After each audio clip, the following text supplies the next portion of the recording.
আপনারা হযরত ওমর রাদিয়াল্লাহু তাআলা আনহুকে নিশ্চয়ই চেনেন, চেনেন, দেখছেন তারে?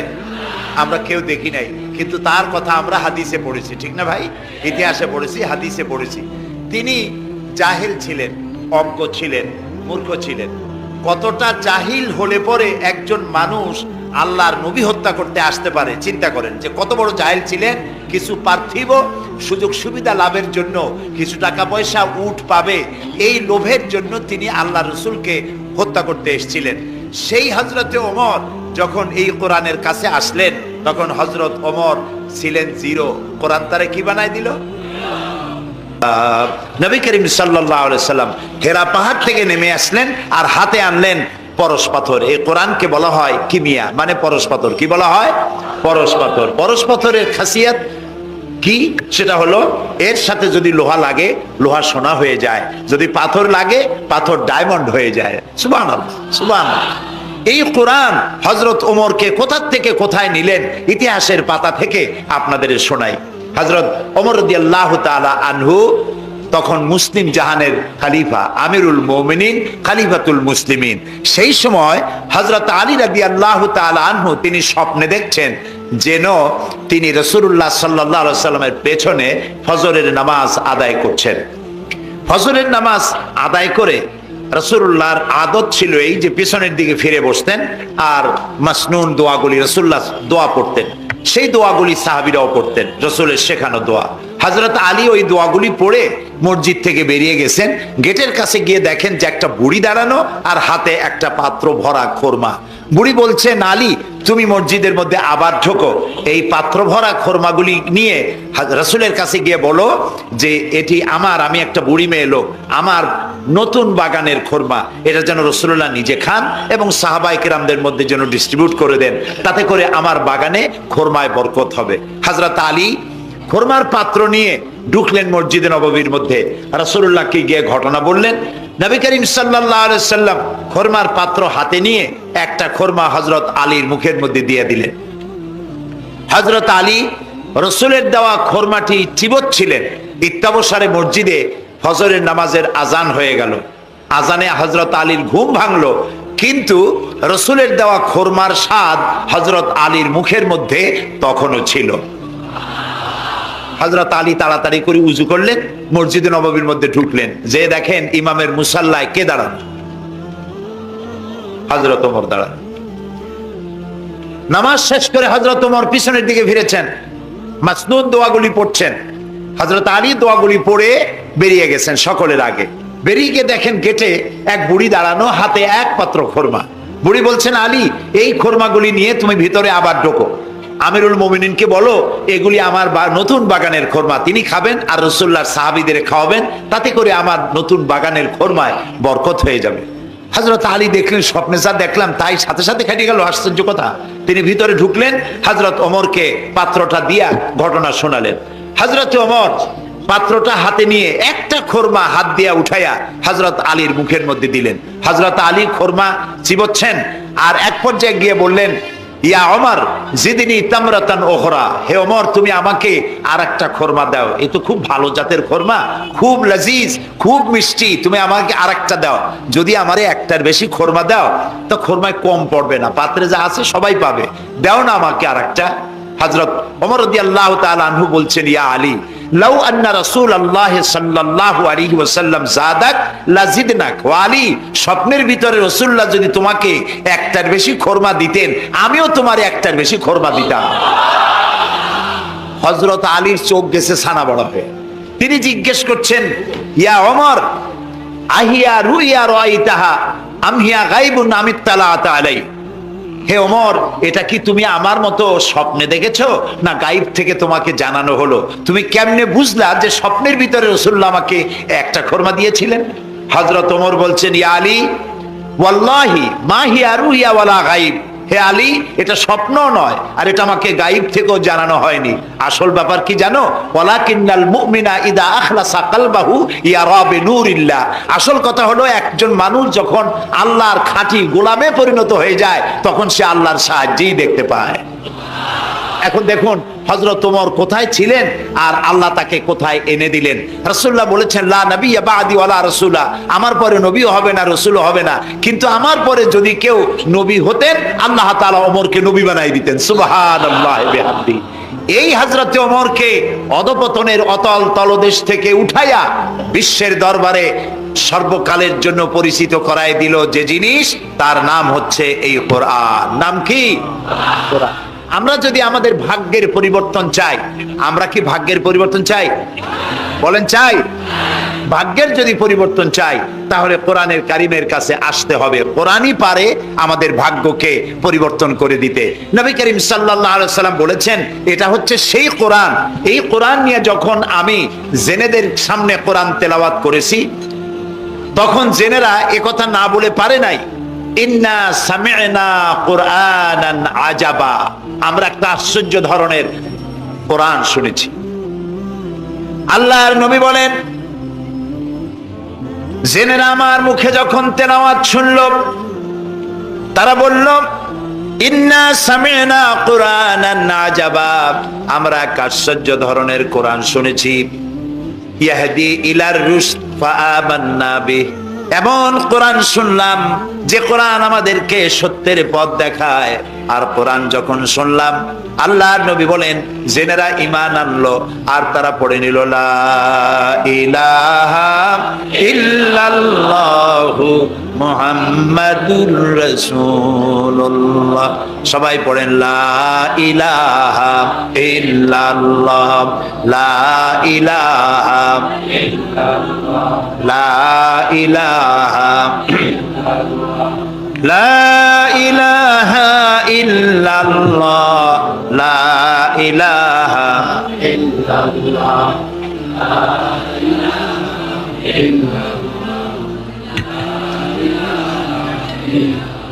লা ইলাহা ইল্লাল্লাহু মুহাম্মাদুর রাসূলুল্লাহ। রাসূলুল্লাহ বললেন মান ক্বালা বিহি সাদাকা, এই কোরআন থেকে যে কথা বলে কেবলমাত্র সেই সত্য কথা বলে। সুবহানাল্লাহ। প্রিয় ভাই সব, আমাদের তো কপাল খারাপ, কারা কি বক্তৃতা করলো সেই বক্তৃতায় কোরআন নাই, হাদিস নাই, যা কইলো তাই বিশ্বাস করে সেদিকে দৌড়াইলাম। কিন্তু আল্লাহ তাআলার নবী বলছেন কোরআনের রেফারেন্স দিয়ে যারা কথা বলে ওদের কথাই সত্য কথা। সুবহানাল্লাহ বলবেন না? কারণ আল্লাহ তাআলা বলছেন ওমান আসদাকু মিনাল্লাহি কিলা ওমান আসদাকু মিনাল্লাহি হাদিসা, আল্লাহর চাইতে সত্যবাদী আর কে হতে পারে? সুতরাং যারাই বক্তৃতার মধ্যে কোরআনের রেফারেন্স দিয়ে কথা বলে তারাই সত্য কথা বলে, বলেছেন মুহাম্মদ রাসূলুল্লাহ সাল্লাল্লাহু আলাইহি ওয়াসাল্লাম। ওয়ামান আমিলা বিহি উজরা, আর কোরআন শরীফ পড়ে যে বুঝে আর আমল করে আল্লাহ তাদেরকে পুরস্কৃত করবেন ফিদ দুনিয়া ওয়াল আখিরা, দুনিয়াও পুরস্কার দেবেন, আখিরাতেও পুরস্কার দেবেন। দুনিয়া পুরস্কারটা কি দেবেন? আল্লাহ রাব্বুল আলামিন বলেন দুনিয়ার পুরস্কারটা শোনো, ফামান তাবিয়া হুদায়া ফালা খাউফুন আলাইহিম ওয়ালা হুম ইয়াহজানুন, যারা এই কোরআনকে মেনে চলবে, কোরআনের অনুসরণ যারা করবে, এর আইন কানুনকে মেনে যারা চলবে, ওদের জন্য কোনো ভয় নাই, ওদের জন্য কোনো চিন্তা নাই। এই ওয়াদা কার? কার ওয়াদা? আল্লাহর ওয়াদা কখনো মিছা হয়? কোনো দিন না। আল্লাহ কোনোদিন ওয়াদা ভঙ্গ করেন? কখনো নয়। তিনি বলছেন কোরআন যদি মেনে চলো পৃথিবীতে শান্তি পাইবা। দুই রকমের, একটা হলো পৃথিবীতে তোমাদের কোনো চিন্তা থাকবে না, ভয় থাকবে না। চিন্তা থাকবে না কিসের? চিন্তা হয় মানুষের খাওয়া পড়া, শিক্ষা, চিকিৎসা, বাসস্থান, এগুলির চিন্তা হয়।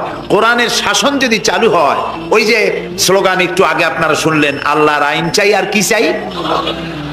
মুখস্থ হয়েছে না এটা? বলেন না কি চাই? সৎলোকের শাসন চাই। এখন আল্লাহর আইন কোনটা? এই যে কোরআন।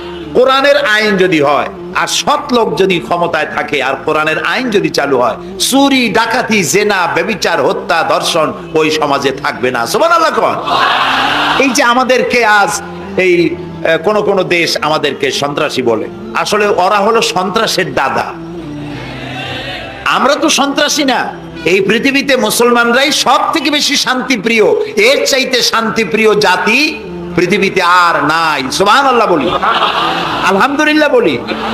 আপনি দেখেন না এই যে আল্লাহর ঘর যখন নির্মাণ হলো, কে আল্লাহর ঘর নির্মাণ করছিলেন কোন তো? আমাদের জাতির পিতা। কে করেছিলেন? জাতির পিতা কে? এইটা নিয়ে প্যাঁচ লাগাবেন না তো, ভালো করে মনে রাখবেন, এই নিয়ে কোনো পেঁচাপেচি নেই। মুসলমান মিল্লাতের পিতা কে? ইব্রাহিম আলাইহিস সালাম। তিনি আল্লাহর ঘর বানালেন, তিনি রাজমিস্ত্রি হিসেবে কাজ করলেন, আর একজন হেল্পার ছিলেন সাথে, তিনিও পয়গম্বর ছিলেন। কে তিনি? ইসমাঈল আলাইহিস সালাম। বাপ বেটা দুজনে মিলে আল্লাহর ঘর নির্মাণ করে ফেললেন। আর এরপরে তারা দোয়া করলেন। হযরত ইব্রাহিম আলাইহিস সালাম দোয়া করলেন, রব্বি জাআল হাযাল বালাদা আমিনান, আয় আল্লাহ তাআলা তুমি এই শহরকে নিরাপত্তার শহর বানাও। নিরাপত্তা হচ্ছে সন্ত্রাসের বিপরীত কথা। আল্লাহ তুমি এই শহরকে নিরাপত্তার শহর বানাও। আল্লাহ কি দোয়া কবুল করছিলেন না করেন নাই? সাথে সাথেই দোয়া কবুল করেছেন আল্লাহ তাআলা। আল্লাহ তাআলা বলেছেন, ওমান দাখালাহু কানা আমিনান, যেই প্রবেশ করবে আমার এই পবিত্র শহরে আমি তাকে নিরাপত্তা প্রদান করব। সুবহানাল্লাহ। আজ আমাদেরকে সন্ত্রাসী যারা বলে, তারা দেখুক কোরআনের সব আইন সৌদি আরবিয়ায় নাই। আপনারা বলেন তো, পৃথিবীতে অপরাধ প্রবণতা, করাপশন, ক্রাইম পৃথিবীতে সব থেকে কম হয় কোন দেশে? কোন দেশে? কিন্তু কোরআন শরীফের সবটা আইন সেখানে চালু নাই, কিন্তু কিছু আইন চালু আছে। তাতে এত শান্তি, লক্ষ লক্ষ নারী পুরুষ একসাথে ঘোরাফেরা করে হজের সময়, একসাথে মুজদালিফায়। এরকম শামিয়ানা নাই, বিল্ডিং নাই, খোলা মাঠে উন্মুক্ত আকাশের নিচে শুয়ে থাকে, বসে থাকে, হাঁটাচলা করে। ১৫০০ বছরের ইতিহাসে নাই যে কোনো নারী সেখান থেকে লাঞ্ছিতা হয়েছে, অপমানিতা হয়েছে। সুবহানাল্লাহ বলবেন না? এটা কোরআন শরীফ। এটা কি? আল্লাহ তাআলা এখানে বলছেন, আওয়ালাম ইয়ারাউ আন্না জাআলনা হারামান আমিনান, তোমরা কি দেখতে পাও না যে আমি এই শহরকে কিভাবে নিরাপত্তার শহর বানিয়েছি? যখন পৃথিবীর চতুর্দিকে মারামারি, কাটাকাটি, হত্যা, ধর্ষণ, ছিনতাই সব চলছে গোটা পৃথিবীতে, তখন আমার হারামের দিকে তাকিয়ে দেখো তো কত নিরাপত্তা আমি প্রদান করেছি। সুবহানাল্লাহ। শান্তিপ্রিয়, পৃথিবীতে মুসলমানদের চাইতে শান্তিপ্রিয় আর কোনো জাতি নাই, হতে পারে না। আলহামদুলিল্লাহ বলে। এখন আল্লাহ তাআলা বলছেন যে ফামান তাবিয়া হুদায়া ফালা খাউফুন আলাইহিম ওয়ালা হুম ইয়াহজানুন। প্রিয় ভাই, সব কোরআনের কথা বলতে গেলে রাতের পর রাত লেগে যায়, কারণ এক মহাসমুদ্র। এটা কি? মহাসমুদ্র কোরআন। এই কোরআন আল্লাহ তাআলা আমাদেরকে শুধু তেলাওয়াত করতে পাঠান নাই। আমাদের অভ্যাস হয়েছে যে খালি তেলাওয়াত করি, মুখস্থ করি। দেখেন না, রমজান মাস শেষ হয়ে গেলে পরে বন্ধু বান্ধব, আত্মীয় স্বজন সব এক জায়গায় বসে এক একজন গল্প করে, ভাই আমার পুত্রবধূ 13 খতম, আমার বউ 7 খতম, আমার নাতনি 11 খতম, আর আমি এমনি খতম হয়ে গেছি। প্রিয় ভাই সব, আপনারা বলেন কোরআন শরীফকে এইভাবে শুধু খতম করার জন্য আসছে? আমি কিন্তু আপনাদের কোরআন শরীফ পড়া বা খতম করা নিষেধ করছি না। আমি উদ্দেশ্য বোঝাতে চাচ্ছি, আল্লাহ তাআলা এই কোরআনের জন্য নাজিল করেন নাই যে আমরা জ্বলবো আর পড়বো আর বুঝবো না। আচ্ছা ভাই, একটা বইয়ের নাম কোন তো? পৃথিবীতে একটা বইয়ের নাম আমাকে শুনান যে বইটা মানুষেরা না বুঝে পড়ে। পারবেন বলতে? পারবেন না। এমনকি আপনার ছোট্ট বাচ্চা কেজি 1, কেজি 2, কেজি 3 পড়ে, বা কি জানি করে নার্সারি গ্রুপে পড়ে, তারেও দেখবেন প্রত্যেকটা শব্দ বানান করিয়া অর্থ সহকারে বুঝে পড়ে। বলেন ঠিক কিনা? কিন্তু কপাল পোড়া মুসলমান জাতি একমাত্র মাজলুম কিতাব, আল্লাহর কিতাব কোরআন শরীফ পড়ে, অথচ কিছু বোঝে না। যে কিনা? আমি যদি এখন জিজ্ঞেস করি যে আপনারা কোরআন বুঝে পড়তে পারেন কয়জন, হাত তোলেন। যদি বলি হাত কি কম বেশি উঠবে না কম উঠবে? সেই জন্য হাত উঠাইতে বললাম না। এটা আমাদের জন্য কপাল পোড়ার লক্ষণ। কি পোড়ার লক্ষণ? বিশ্বাস করুন ভাই, কোরআন শরীফ তাবিজ লেখার জন্য আসে নাই, কোরআন শরীফ ঝুলে আপনি পড়বেন এই জন্য আসে নাই। কোরআন আসছে তেলাওয়াত করবেন, বুঝবেন, আমল করবেন। হাদিস শরীফে এসেছে কোন সাহাবীর এক একটা সূরা শেষ করতে বছরের পর বছর চলে যেত। কারণ কি? কারণ হলো তারা এক একটি আয়াত পড়তেন, বুঝতেন, বাস্তব জীবনে আমল করতেন, আরেকটা আয়াত পড়তেন, বুঝতেন, আমল করতেন, তারপরে আবার আরেকটা পড়তেন, আমল করতেন। এভাবে করে সাহাবীরা কোরআন পড়তেন, বুঝতেন, আমল করতেন। ফলে এই সাহাবীরা যখন বিয়ে শাদী করতেন, সাহাবীরা যখন ব্যবসা বাণিজ্য করতেন, সাহাবীরা যখন কেনা বেচা করতেন, পারিবারিক জীবন যাপন করতেন, হাঁটাচলা করতেন, তখন মানুষেরা বুঝতে পারত, অনুভব করতে পারত যেন জীবন্ত কোরআন শরীফ চলাফেরা করছে। কোরআন যাদের কাছে, তাদের আমলের মধ্যে পরিবর্তন আসতে হবে। তো এরকম একটা বৈপ্লবিক কিতাব যাদের কাছে, তাদের তো আমলের মধ্যে পরিবর্তন আসবে। কি পরিবর্তন আসবে? এরা যদি ব্যবসায়ী হয় ওজনে কম দেবে না। সুবহানাল্লাহ কবেন না? আর এখন আমরা যা করি, সুবহানাল্লাহ থুইয়া খালি নাউজুবিল্লাহ কওয়া দরকার, ঠিক কিনা ভাই? মুসলমানের চাইতে এত ওজনে কম দেওয়ার লোক আর আছে কিনা সন্দেহ। ওজনে দেবে কম, খাদ্যে দেবে ভেজাল, সাক্ষী দেবে তো মিথ্যা সাক্ষী দেবে, ওয়াদা খেলাপ করবে, আমানতের খেয়ানত করবে, এরপরে ধার করবে, টাকা শোধ করবে না। ছেলে দিয়ে বলবে, বলো আব্বা বাড়ি নেই। এখন সে যাইয়া যে টাকা চাইতে আসছে তারা বলে যে আব্বা বলছেন, আব্বা নাকি বাড়ি নেই। বুঝতে পারছেন কথা? এই হলো মুসলমান। নাউজুবিল্লাহ কোন। এই জন্য আল্লাহ তাআলা নবী বলেছেন, ওয়ামান আমেলা বিহি উজরা, যে ব্যক্তি কোরআন পড়বে, আমল করবে, আল্লাহ তাকে পুরস্কার দিবেন। কোথায় কোথায় দেবেন কোন তো? দুই জায়গায় দেবে, ইহকালেও দেবে, পরকালেও দিবে। দুনিয়ার পুরস্কারটা কি?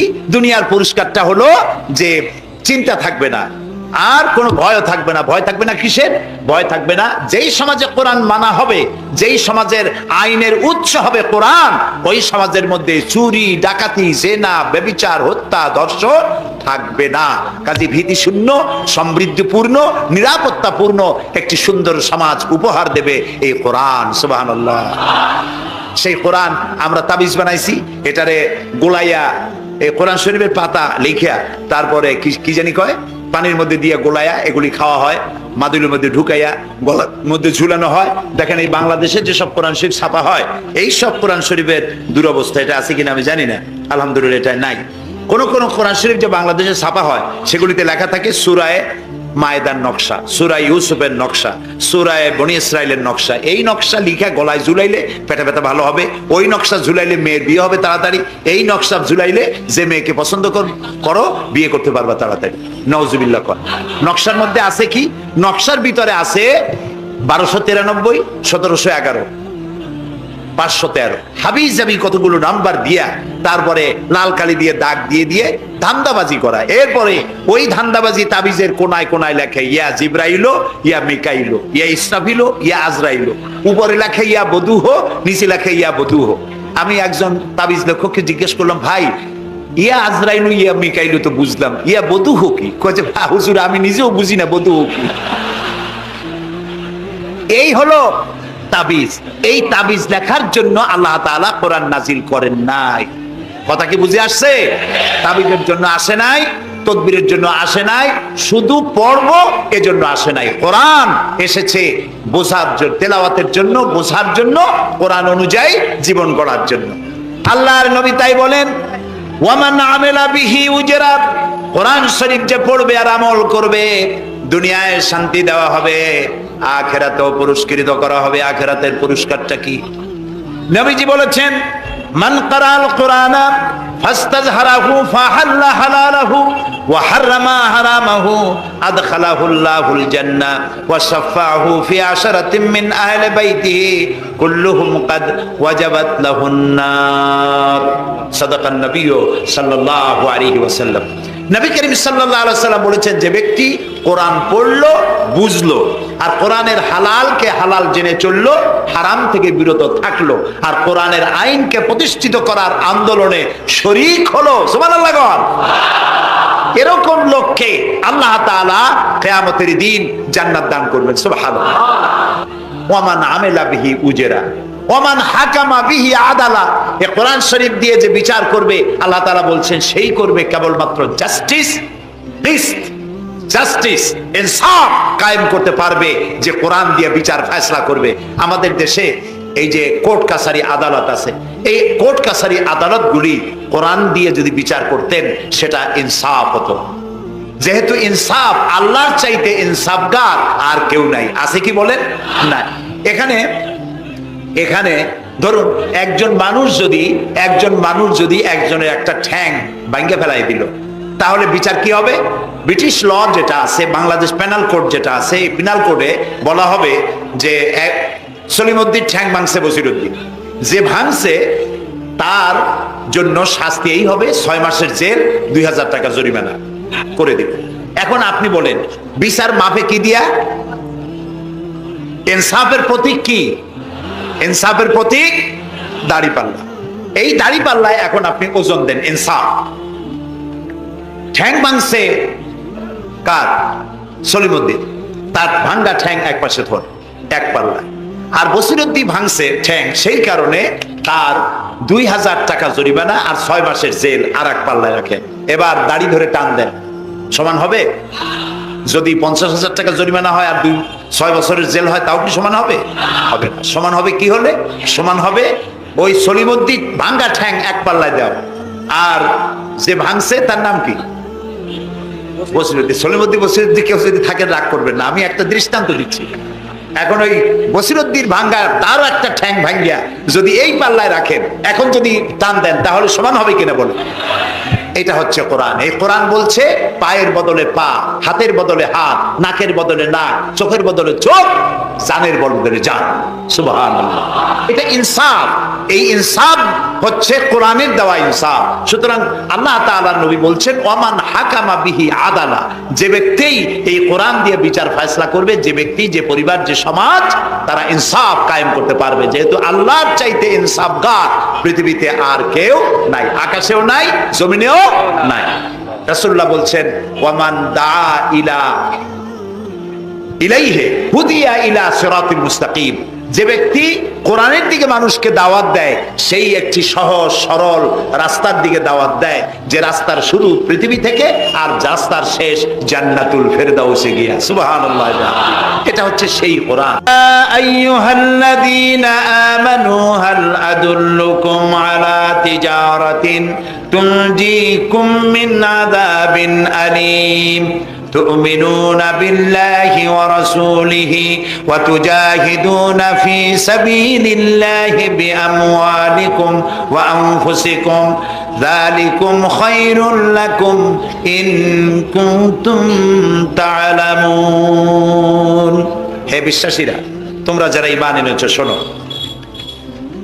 হাল আদুল্লুকুম আলা তিজারাতিন, আমি কি তোমাদেরকে এমন একটি ব্যবসার কথা বলবো না, যে ব্যবসায় তোমাদেরকে জাহান্নামের কঠিন শাস্তি থেকে তোমাদেরকে রক্ষা করবে? এমন একটি ব্যবসার কথা বলবো না? তার মানে অবশ্যই এরকম একটা ব্যবসার কথা আমি তোমাদের বলবো, যে ব্যবসা তোমাদেরকে জাহান্নামের কঠিন শাস্তি থেকে বাঁচায় দেবে। সুবহানাল্লাহ বলি। জাহান্নাম থেকে বাঁচাবার জন্য ব্যবসা শিখাচ্ছেন কে? আল্লাহ। এবার দেখেন, ব্যবসা এটা করলে লাভও আছে, নোকসানও আছে, ঠিক না? বলেন আছে কিনা? লস এন্ড প্রফিট এর মধ্যে থাকবে। কিন্তু আল্লাহ রাব্বুল আলামিন বলেন, আমার সঙ্গে যে ব্যবসা করবে, ওই ব্যবসাটা হচ্ছে তিজারাতান লান তাবুর। আমার সাথে যে ব্যবসাটা করবা, এই ব্যবসায় কোনো নোকসান নাই, শুধু লাভ, লাভ আর লাভ। কে বলতেছেন? এরকম একটা ব্যবসা করবেন? আমি জানি আমরা লাভের ব্যাপারে খুব আছি, নোকসানে আমরা কেউ নাই। মানুষ লেখাপড়া জানুক আর না জানুক, লাভ যেখানে, সেখানে মানুষ ছাপ দেয় তাড়াতাড়ি। ওই যে বলে না যে এই হিসাব না জানলে কি হবে, কম দিলে টের পায়।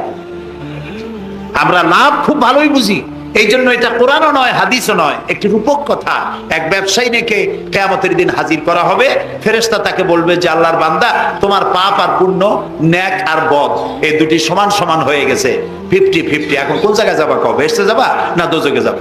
ব্যবসায়ী লোকটা কিছু জানে না, সে কয় যে ফেরেশতা ভাই, আমি তো দোজখে চিনি না, বেহেশতেও চিনি না, সারা জীবন ব্যবসা করছি, যে জায়গায় গেলে আমার 2 টাকা লাভ হয় ওইখানে আমার পাঠাবো। মানুষ লাভ খুব ভালো বোঝে এবং লাভের দিকে মানুষ ঝোঁকে বেশি। এই জন্য আল্লাহ তাআলা বলছেন হাল আদুল্লুকুম আলা তিজারাতিন তুনজিকুম মিন আযাবিন আলিম, যেটা লাভ আর লাভ। আমার সাথে ব্যবসা করো, শুধু লাভ হবে। তো এই ব্যবসার মধ্যে পুঁজি হলো 3টা। ব্যবসার মধ্যে পুঁজি কয়টা? 3টা। আল্লাহ রাব্বুল আলামিন বলেন তুমিনুনা বিল্লাহি ওয়া রাসূলিহি ওয়া তুজাহিদুনা ফি সাবিলিল্লাহ। 3টি পুঁজি। একটি হলো আল্লাহর প্রতি ঈমান, রাসূলের প্রতি ঈমান এবং আল্লাহর রাস্তায় জিহাদ করা, মাল দিয়া, জান দিয়া। এই কয়টা হলো? 3টা। চলুন এই 3টি কথার ব্যাখ্যা করে তারপরে মোনাজাত করব সংক্ষেপে, যেন আমরা আল্লাহর সাথে ব্যবসাটা শুরু করতে পারি আজকে থেকেই। আল্লাহ যেন তৌফিক দেন, বলেন আমিন। 1 নম্বর হচ্ছে তুমিনুনা বিল্লাহ, আল্লাহর প্রতি বিশ্বাস, আল্লাহর প্রতি ঈমান। বলেন আল্লাহর প্রতি ঈমান। এখন আপনারা বলবেন যে এটা তো কোনো নতুন কথা হইলো না, আল্লাহর প্রতি ঈমান আনছি, যদি ঈমানই না থাকতো তাহলে কি বৃষ্টির মধ্যে এই পানির মধ্যে আমরা কি বসে থাকতাম? 100% সত্য কথা। ঈমান না থাকলে কেউ আসতেন না, আর এই পানির মধ্যে ঝড়ের মধ্যে বাঁশ ভাঙ্গে মাথায় পড়তে পারে এই ঝুঁকি নিয়ে বসতেন না, ঠিক কিনা ভাই? আমরা সবাই ঈমানদার।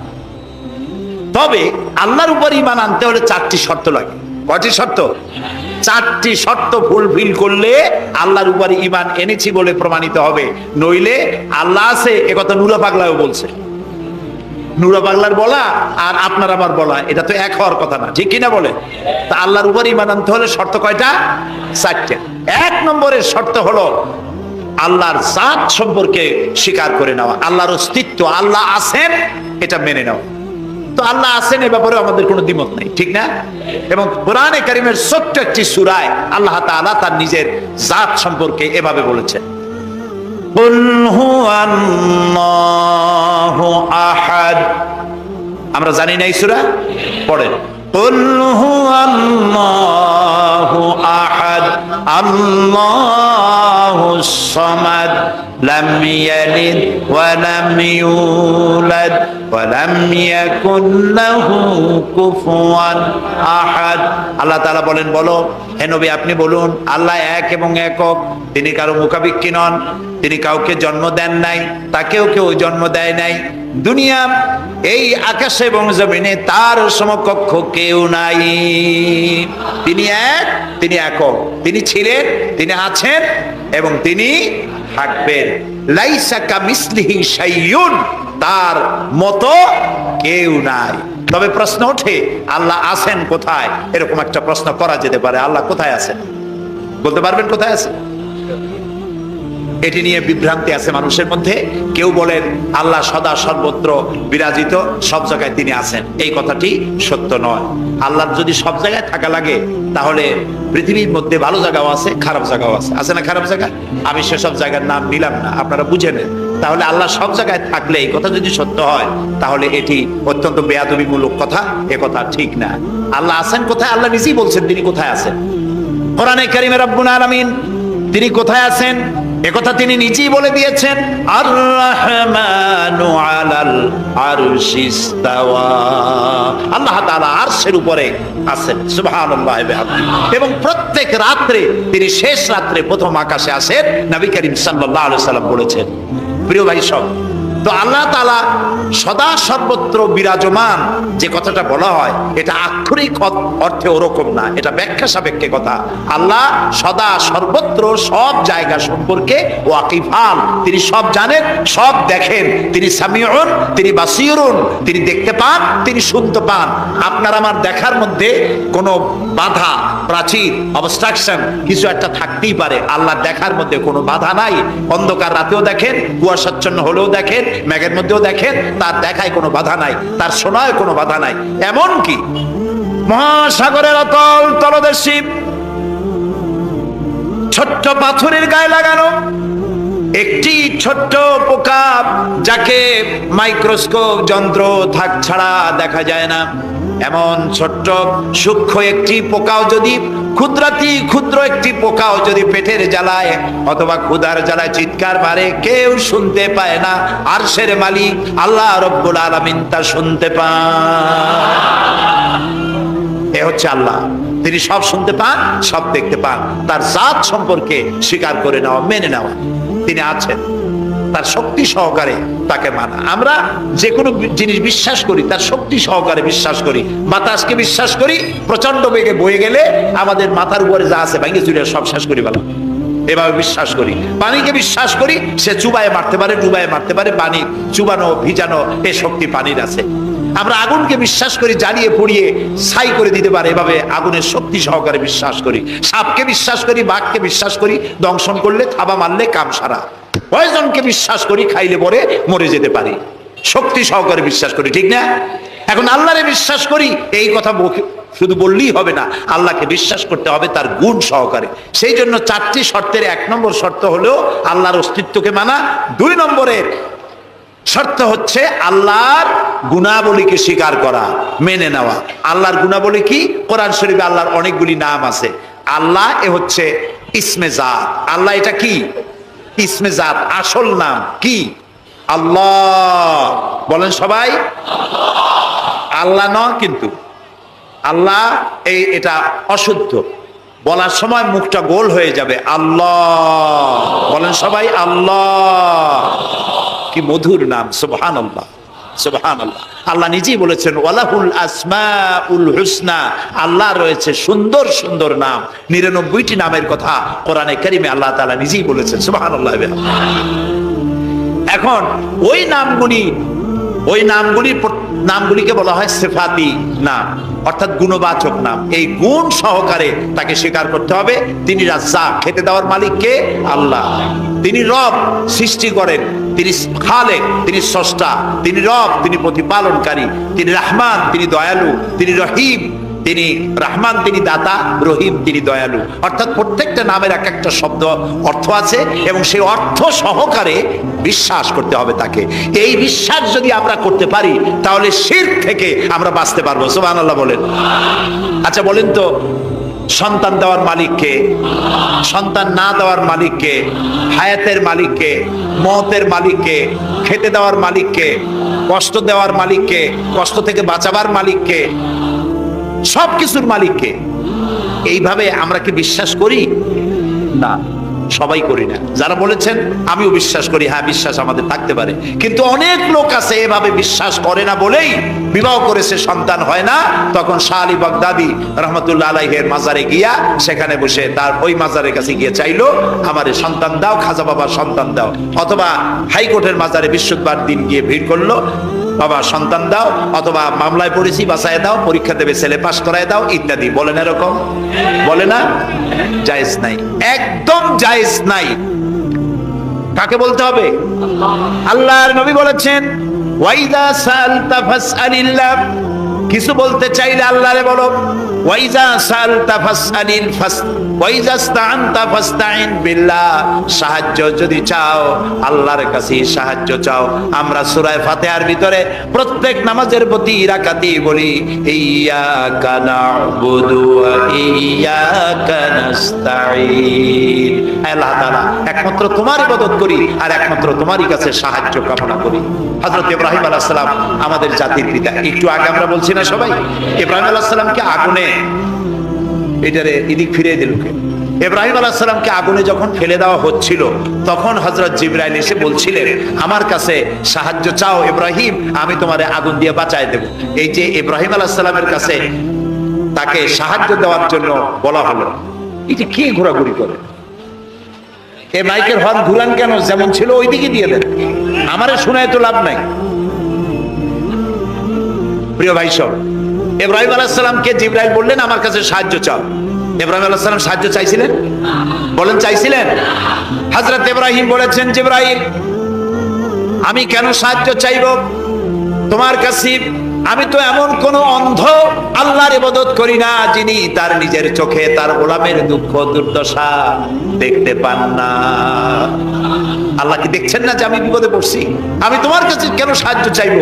আমি আগুনে পড়লে যদি আল্লাহ খুশি হন তাহলে আমি তো এভাবে হাজারবার করতে রাজি আছি আমার আল্লাহকে খুশি করার জন্য।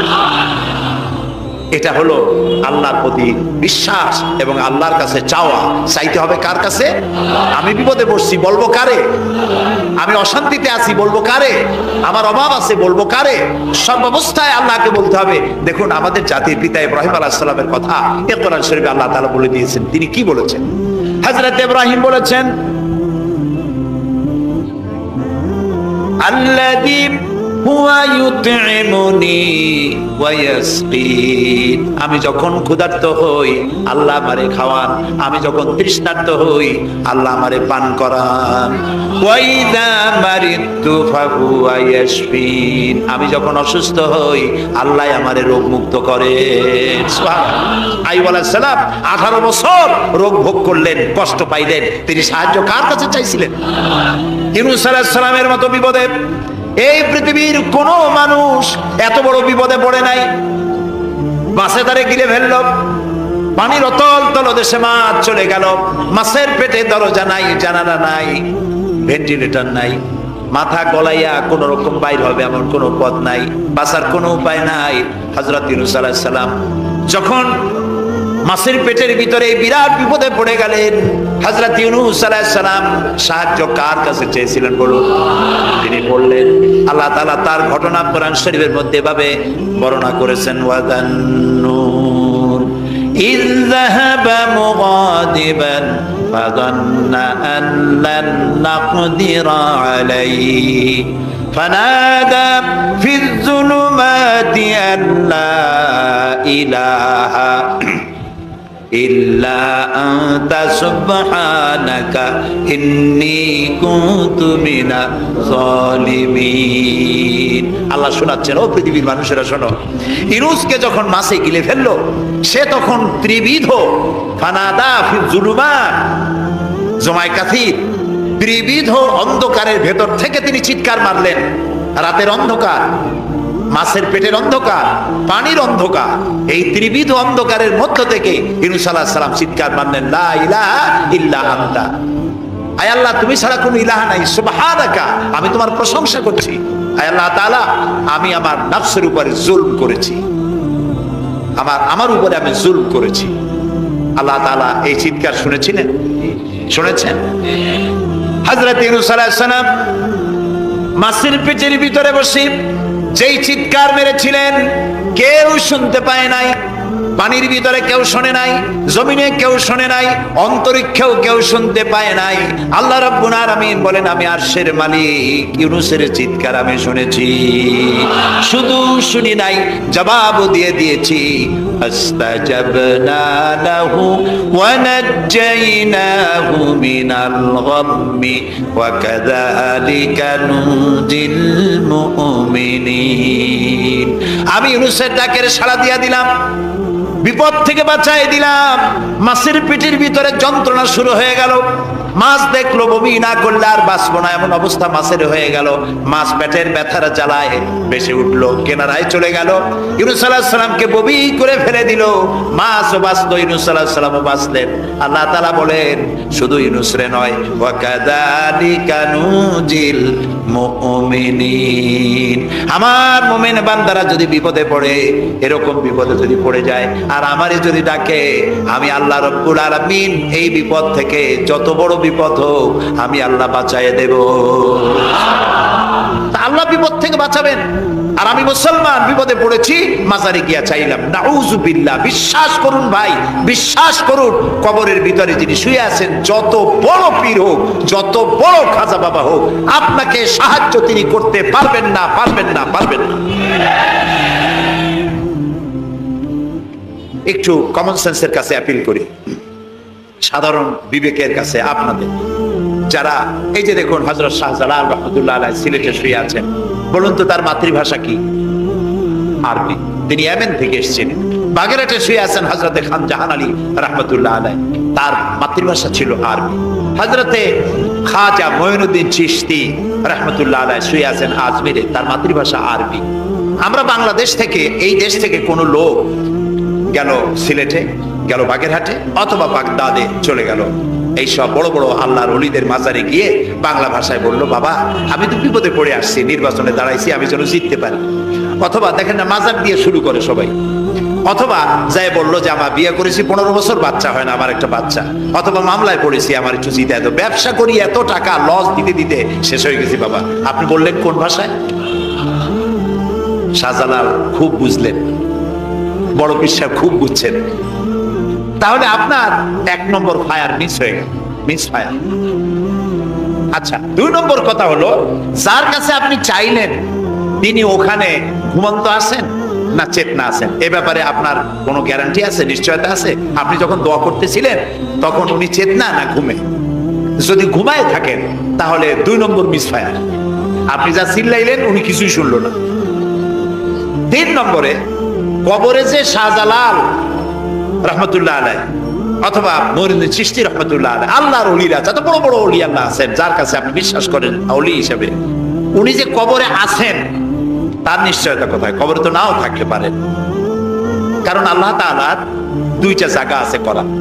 বিদেহী আত্মা, এই দেহ থেকে আত্মা যখন সরে যায়, আল্লাহ যখন নিয়ে যান, দেহটার তো কোনো দাম নাই, এটা হচ্ছে নশ্বর, আত্মা হচ্ছে অবিনশ্বর। এই দেহটা মাটির সাথে পচে যাবে, গলে যাবে, কোরআন শরীফে বহুবার বলা হয়েছে। তো আল্লাহ তাআলার দুইটা মেহমানখানা আছে, একটা হলো সিজ্জিন আর একটা নাম বলেন ইল্লিন। দুইটা মেহমানখানা। যেমন এই পৃথিবীতেও মেহমানখানা দুই রকম হয়। সরকারের দুই রকম মেহমানখানা। চোর, ডাকাত, খুনি, বদমাশ এগুলি যদি গ্রেফতার হয় তাহলে ওরা খাবে কি? ওদের তো শ্বশুর বাড়ি দিয়ে অথবা বাপের বাড়ি দিয়ে ভাত খাবার দেওয়া হবে না, গভর্নমেন্টের মেহমান হয়ে গেছে। কাজী এদের জন্য মেহমানখানা গভর্নমেন্টের একটা আছে, সরকারি মেহমানখানা। ওইটা কোনটা কোন তো? ও, তাও আপনারা চেনেন। আরেকটা মেহমানখানা হচ্ছে ভিআইপিদের জন্য, যারা ভেরি ইম্পর্টেন্ট পার্সন অথবা ভেরি ভেরি ইম্পর্টেন্ট পার্সন তাদের জন্য, অর্থাৎ প্রেসিডেন্ট, প্রধানমন্ত্রী, মন্ত্রী, এমপি, সচিব, ওনারা যখন বাংলাদেশের কোনো জায়গায় বেড়াতে যান তখন সরকারি মেহমানখানা ওনাদের জন্য থাকে। ওইটার নাম কি?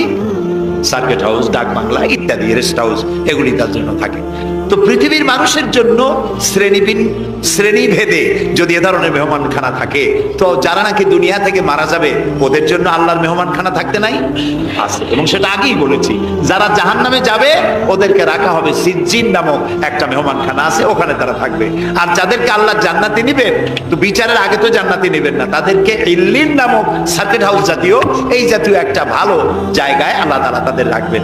তাহলে আপনি যে কবরের কাছে যায় চাইলেন, হয় ঘুমায় আছে, আপনার ভাষা বুঝলো না, আর কবরে থাকলেও ঘুমে আছে নাকি তাও আপনি জানেন না, আর কবরে নাই এটাও হতে পারে যে আল্লাহ তাআলা অন্য কোথাও তাকে নিয়ে রেখেছেন। কাজেই তিনটা জিনিসই, আপনার পথের ভাড়া নষ্ট, পরিশ্রম নষ্ট, আর তিনটা ফায়ার করছিলেন, তিনটা ফায়ার মিস হয়ে গেল। তাহলে হবে এমন সত্তার কাছে, কোন পীর নয়, বুজুর্গ নয়, খাজা বাবা নয়, চাইতে হবে এমন সত্তার কাছে যিনি কখনো ঘুমান না, যিনি বাংলাও বোঝেন, ইংরেজিও বোঝেন, আরবিও বোঝে, উর্দুও বোঝে, সকল ভাষা যিনি সৃষ্টি করেছেন। সেরকম কেউ কি আছেন? আছেন? কি নাম তা? এক আঙ্গুল আকাশের দিকে উঁচু করে বলেন, নাম কি? আরো করে বলেন, আবারও বলেন, আলহামদুলিল্লাহ। এই জন্য নবী করিম সাল্লাল্লাহু আলাইহি ওয়াসাল্লাম বলছেন, ওয়াইজা সাআলতা ফাসআলিল্লাহ, কিছু বলতে হলে আল্লাহরে বলো, ওয়াইজা ইসতাআনতা, সুয়াল করলে আল্লাহরে বলো, ওয়াইজা ইসতাআনতা ফাসতাইন বিল্লাহ। আর যদি সাহায্যের প্রয়োজন হয় কোনো ব্যাপারে, যে কোনো ব্যাপারে সাহায্যের প্রয়োজন, আল্লাহর কাছে চাও। আমাদের অবস্থা হলো এই যে ইমাম তো দুর্বল, বিপদে পড়লেই দৌড় দেয় মাজারের দিকে। মুসলমানের সম্পর্ক মাজারের সাথে হবে না, সম্পর্ক হবে মসজিদের সাথে। আল্লাহর নবী যখনই বিপদে পড়তেন, মুসিবতে পড়ে যেতেন, সঙ্গে সঙ্গে উযু করে মসজিদে নববীর ভিতরে প্রবেশ করতেন, 2 রাকাত কাজায়ে হাজাতের নামাজ পড়তেন, আল্লাহর দরবারে হাত তুলতেন, চোখের পানি ছেড়ে দিতেন, আল্লাহ রাব্বুল আলামিনের দরবারে মোনাজাত কবুল হয়ে যেত। নবীজি আমাদেরকে উপদেশ দিয়েছেন, বিপদে যদি পড়ো, মুসিবতে যদি পড়ে যাও, উযু করো, মসজিদের ভিতরে ঢুকে যাও, কাজায়ে হাজাতের নামাজ পড়ো, আর সেজদায় পড়ে চোখের পানি দিয়া, গাল ভিজানো নয়, চোখের পানি দেয়া যায়, নামাজ ভিজিয়ে দাও, আর আল্লাহর কাছে প্রার্থনা করো, কাঁদতে থাকো রব্বুল আলামিন। আল্লাহর নবী বলেছেন, বান্দা যদি গুনাহ মাফির জন্য গুনাহ করেছে, লজ্জায় অনুতপ্ত হয়ে অনুশোচনা করে বান্দা যখন কাঁদতে থাকে, চোখের পানি নাকের অর্ধেক আসতে না আসতে আল্লাহ রব্বুল আলামিন বান্দারে মাফ করে দেন। বিশেষ করে বুড়া মানুষ, আমাদের মধ্যে 2 শ্রেণীর লোক আছে, যুবক আর বৃদ্ধ। মাহফিল গুলিতে আল্লাহর মেহেরবানি যুবকেরা অনেক বেশি আসে, আলহামদুলিল্লাহ বলুন। এরকম আসতে করলেন কেন? আপনি তাকায় দেখেন, ডানে বায় তাকান, ডানে বায় তাকান, দাড়ি পাকা কয়জন আছে দেখেন। 2%, 3% or 5% দাড়ি পাকা হতে পারে, 95% যুবক আর যুবক। সুবহানাল্লাহ, আলহামদুলিল্লাহ। বামপন্থীদের এখানেই কষ্ট, এখানেই কষ্ট। তারা চিন্তা করে এত কষ্ট করিয়া পয়সা করি দিয়া তারপরে কর্মী বানাইলাম, একটা মাহফিলে গিয়া কি এর একটা সমাবেশ দেখলো, মাহফিলে গেল, আমাদের পুকুরের জিয়ানো মাছগুলি সব ইসলামের পুকুরে চলে গেল। এটা তাদের জন্য হেভি লস। আসলে ওরা ধরে রাখতে পারবে না, ঠেকাইতে পারবে না, গায়ে তো মুসলমানের রক্ত। রক্ত কার? এসব যুবকেরা একটা মুসলিম মায়ের পেটে জন্মগ্রহণ করেছে, একটা মুসলিম পিতার জন্মে আসছে। আর রাসূলুল্লাহ যুবকদের ব্যাপারে যে কত কথা বলেছেন, সুবহানাল্লাহ বলো। আগে রাসূলুল্লাহ বলেছেন, কিয়ামতের দিন আল্লাহর আরশের ছায়া ছাড়া কোনো ছায়া থাকবে না, প্রচন্ড রৌদ্র হবে, জমিনটা তামার মতো হয়ে যাবে। ইন্না লিল্লাহি ওয়া ইন্না ইলাইহি রাজিউন। সেই জায়গায় আরশের নিচে 7 শ্রেণীর লোকদেরকে আল্লাহ তাআলা জায়গা দেবেন। কয় শ্রেণী? ওর মধ্যে এক শ্রেণী হচ্ছে শাবুন নাশা ফি ইবাদাতিল্লাহ, ওই সব যুবক যারা রাত কাটিয়েছে আল্লাহর ইবাদতের মধ্য দিয়ে। সুবহানাল্লাহ। যুবকদের ইবাদতে আল্লাহ তাআলা বেশি খুশি হন, বেশি খুশি হন। কারণ হলো এই যে মসজিদের ইমাম সাহেব অথবা প্রাইমারি স্কুলের মাস্টার যদি বলে যে আমি ঘুষ খাই না, এই কথার কোনো দাম আছে? আপনি প্রাইমারি স্কুলের মাস্টার, আপনি মসজিদের ইমাম, আপনার ঘুষ দেবে কেটা? ঘুষ খাই না বললে তো হবে না। কোন মন্ত্রী যদি বলে, এসপি যদি বলে, তারকা যদি বলে ঘুষ খাই না, 1000 বার দাম আছে, ঠিক না ভাই? এখন একজন বুড়া যদি বলে যে প্রত্যেক রাত্রে আমি তাহাজ্জুদ পড়ি, আপনি তো পড়বেনই, কারণ আপনার তো ঘুম আসে না। কাশিতে এমন পাওয়া পাইছে, চোরবাড়ির কাছে আসতে পারে রাতের বেলায়, খালি কাশা, জব্বের কাশা। আর যুবকের তো তামাম দুনিয়ার ঘুম আইসে টাইসে ধরে। সেই যুবক সে যদি এই ঘুমকে দুহাতে ঠেলে দিয়ে যদি মধ্যরাতের পরে, রাতের 2/3 পরে যদি নামাজে দাঁড়ায় যায়, আল্লাহ রাব্বুল আলামিন খুশি হয়ে যান। সুবহানাল্লাহ বলো। এই যুবকদের সম্পর্কে রাসূলুল্লাহ কি সুন্দর কথা বলেছেন। রাসূলুল্লাহ বলেছেন, উসিকুম বিশ-শাবাবে খায়রা ফাইন্নাহুম আরাকু আফইদা লাকাদ বাসানি আল্লাহু বিল হানিফিয়্যাতি সামহা ফাখালাফানি আশ-শুয়ুখ ওয়া হালাফানি আশ-শাবাব। সাদাকান নবী সাল্লাল্লাহু আলাইহি ওয়াসাল্লাম। নবী করিম সাল্লাল্লাহু আলাইহি ওয়াসাল্লাম বলেছেন, আমি তোমাদেরকে উপদেশ দিচ্ছি, তোমরা যুবকদের ব্যাপারে কল্যাণকামী হবে। সুবহানাল্লাহ বলেন। কারণ যুবকদের দিল নরম, আর আল্লাহ তাআলা আমাকে এই পৃথিবীতে উদারতা সহকারে দিন প্রতিষ্ঠার কাজে আমাকে পাঠিয়েছেন। আর এই পৃথিবীতে আমার আল্লাহর দেওয়া ইসলাম প্রতিষ্ঠা করার কাজে আমার বিরোধিতা করেছে বুড়োরা, আর সহযোগিতা করেছে যুবকেরা। দেখেন না রাসূলুল্লাহর সাথে বিরোধিতা কারা করলো? তাদের বয়স কত? আবু জাহেল, আবু লাহাব, উতবা, সাইবা, মুগিরা, ওলীদ, আবু সুফিয়ান, উষ্টিসুদ্ধা, সকলের বয়স ছিল 40-এর উপরে। আর যারা ঈমান আনলো সর্বপ্রথম, তাদের বয়সগুলি রাসূলুল্লাহকে যারা সাহায্য করলেন, হযরতে জুবাইর ইবনুল আওয়াম, আব্দুর রহমান বিন আওফ ইসলাম কবুল করলেন, বয়স তখন 17 বছর। হযরতে আবু বকর ইসলাম কবুল করলেন, বয়স তখন 37 বছর। হযরত ওমর রাদিয়াল্লাহু তাআলা ইসলাম কবুল করলেন, বয়স তখন 26 বছর। হযরত আলী যখন ইসলাম কবুল করেছেন, বয়স তখন মাত্র 8.5 বছর। সব তরুণেরা, যুবকেরা ইসলামের জন্য রক্ত দিয়েছে, যুবকদের রক্তের উপর ইসলাম প্রতিষ্ঠিত হয়েছে। সুবহানাল্লাহ। সেই জন্য এই যৌবনকালে ইবাদতের মূল্য সর্বাধিক। আর বুড়োরাও যখন আল্লাহর দরবারে হাত তোলে, যারা বুড়ো আছেন, আমার বয়সে যারা এসে গেছেন বা আমার থেকে যাদের বয়স বেশি, আপনারা অসন্তুষ্ট হচ্ছেন না তো যে যুবকদের এত কইলাম আর আমরা কিছু পাইলাম না, এরকম বলবেন নাকি? এক বুড়ি এসে রাসূলুল্লাহকে বলছিলেন যে, রাসূল আমার জন্য দোয়া করেন, আমি যেন জান্নাতে যাইতে পারি। রাসূলুল্লাহ বলছেন, বুড়ি তো জান্নাতে যাবে না, বুড়ি জান্নাতে যাবে না, বুড়ি তো কান্দে শেষ। রাসূলুল্লাহ বলতেছেন জান্নাতে যাবে না, রাসূলুল্লাহ বলছেন বুড়ি কান্দো না, তুমি যখন জান্নাতে যাবা একেবারে যুবতী হয়ে যাবে, তখন তুমি বুড়ি থাকবে না। সুবহানাল্লাহ। সুতরাং বুড়ো মানুষের মন খারাপ করার কারণ নাই, ওই যৌবন কালটা আমরা সবাই পার করে এসেছি। সুবহানাল্লাহ। সেটা যদি ভালো কাজে করে থাকি আল্লাহর কাছে পুরস্কার পাবো, আর যদি অন্যায় করে থাকি সেজন্য আল্লাহর কাছে বিনীতভাবে ক্ষমা চাই। আল্লাহ আমাদের মাফ করুন, বলি আমিন, সবাই বলি আমিন। যুবক ভাইরা আর বৃদ্ধদেরকে এখন আরেকটি কথা বলতে চাই, সেটা হলো বুড়োরা যদি আল্লাহর কাছে যখন হাত তোলে, আল্লাহ তাআলা বলেছেন, হে রাসূল, ইসলামের মধ্যে থেকে যে চুল দাড়ি পাকাইছে, ইসলামের মধ্যে থেকে দাড়ি চুল পাকায় ফেলেছে, এই অবস্থায় আমার কাছে যদি হাত তোলে আর কাঁদতে থাকে, এই বুড়োটারে আমি খালি হাতে ফেরত দিতে আমার শরম করে। আমি কেমনে বুড়োটারে খালি হাতে ফিরাই? একবার হযরত ওমর রাদিয়াল্লাহু তাআলা নবী করিম সাল্লাল্লাহু আলাইহি ওয়াসাল্লামের ঘরে প্রবেশ করে দেখছেন তিনি কাঁদছেন। হযরত ওমর জিজ্ঞেস করলেন, ইয়া রাসূলুল্লাহ, আপনি কাঁদছেন কেন? তিনি বললেন, এইমাত্র জিবরিল এসেছিল, জিবরিল এসে আমারে বলে গেল যে আপনার উম্মতের মধ্যে যেই সব লোক ইসলামের মধ্যে থেকে দাড়ি চুল পাকিয়েছে, কিয়ামতের দিন আল্লাহ তাআলা ওই সব বুড়া বুড়িদেরকে শাস্তি দিতে লজ্জাবোধ করবেন। হযরত ওমর বলেন, ইয়া রাসূলুল্লাহ, এ তো আপনার উম্মতের জন্য শুভ সংবাদ, আপনি কাঁদেন কেন? আল্লাহর নবী বলেন, হে ওমর, আমার কান্নার কারণ ভিন্ন।